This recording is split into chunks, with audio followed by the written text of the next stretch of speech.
Hello everyone, my name is Josh Ortiz and I'm a junior in mechanical engineering at Clemson University.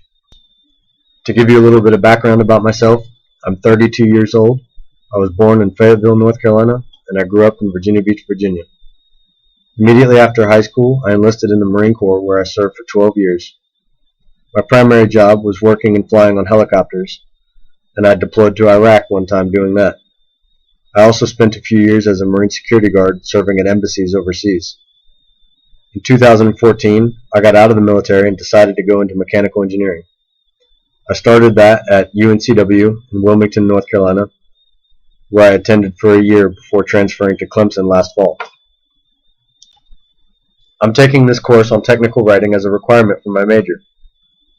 My goals for this course are to better understand how personal bias can affect technical communication, to learn how technical writing varies from one field to another, to ensure my own writing achieves its intended purpose, and to figure out how to use technical writing to enhance my career.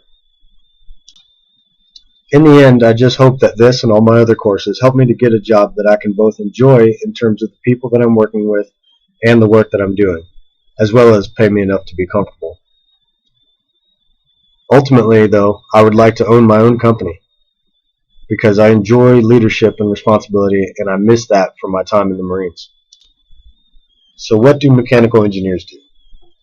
Well, the first paragraph of the Wikipedia page says that mechanical engineering is the discipline that applies the principles of engineering, physics, and material science for the design, analysis, manufacturing, and maintenance of mechanical systems.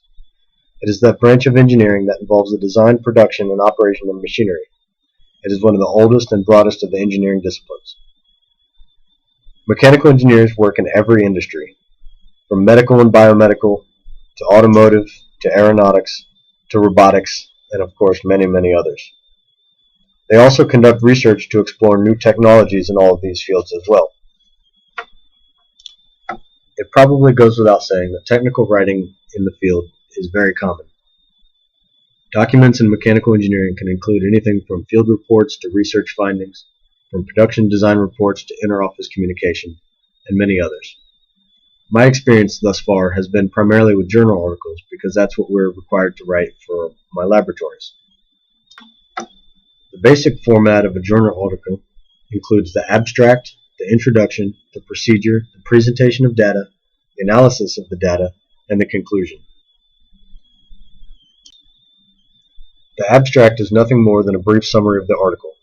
It's primarily designed for those people who need the pertinent information but not necessarily all of the details. The introduction of the article is exactly what it sounds like. It consists of the background, which provides a brief history of the topic, as well as any previous research conducted on it, and also a brief overview that contains a problem statement, the basic information needed to understand the material, and a table of terminology, acronyms, and variables, although this last part is optional. The procedure section is a step-by-step account of how the experiment was conducted. It should include sufficient detail to allow others to repeat the experiment and hopefully get the same results. This is important because the more often the experiment is conducted with the same findings, the more certain we can be that those findings are accurate. Therefore, this section must be extremely descriptive. The presentation of data is another section which lives up to its name very well. It only serves to communicate the raw data collected during the experiment before any mathematical or statistical manipulation has taken place and without any interpretation. Analysis and discussion often takes place in the same section. This is where the data is manipulated into a usable form and statistics are used to determine relevancy. The section is also where the author presents their interpretation of the results and gives meaning to the numbers.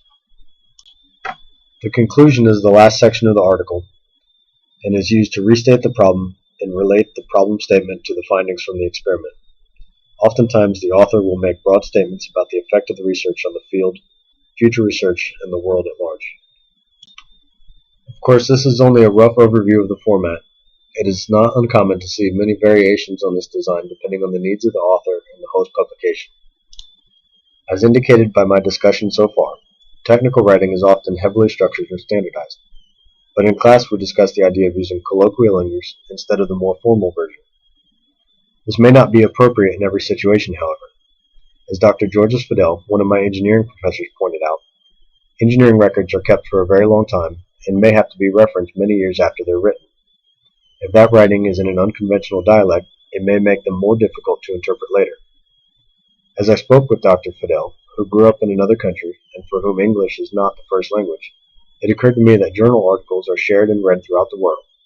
And while Americans may not have trouble with the different dialects found in this country, it may not be as clear to non-native English speakers and people from other English-speaking countries. Of course, this sort of consideration may not be as applicable with other forms of technical writing as it is with journal articles. As always, the author of any document must consider their audience, both current and future, when deciding the best method to use. My personal opinion is that no matter what format, dialect, or language a person decides to use, the message is what's important. In any case, one thing is clear. Technical writing is used widely across many fields, and mechanical engineering is no exception. Thank you for your time and attention.